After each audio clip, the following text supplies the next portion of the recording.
O karon guys, another video, another pagsamok-samok na pod sa inyong mga silpon. So ang atong tirada diha kay minggawas naman ang suga. Mao na ang aton ng pagawson ang tinaguan natong abono. Kay kinahanglan na gayon abunuhan ang atong mga humay. O sa diri na porsyon, ako nang gimikos-mekos ang abono. Importante gyud imikos-mekos ng maayo. O sa diri na porsyon mga paps, ato nang giluon sa sako.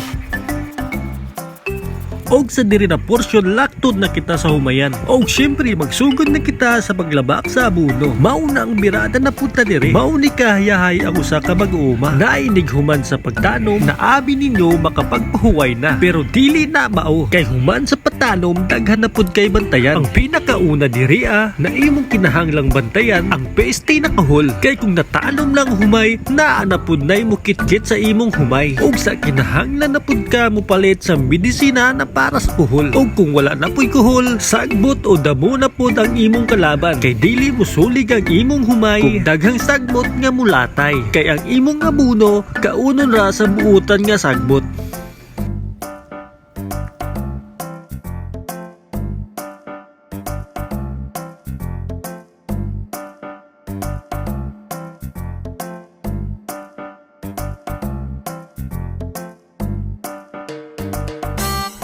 Og sa diri na porsyon, akong ipakita sa inyo ang aktual na paglabak sa abono. Medyo dali lang talaga pero kapoy balik-balikon. At dito mga paps, na-stop ang atong pag-abono. Kaya nangihi na pod ang langit. Mauna ang gaulan na pod.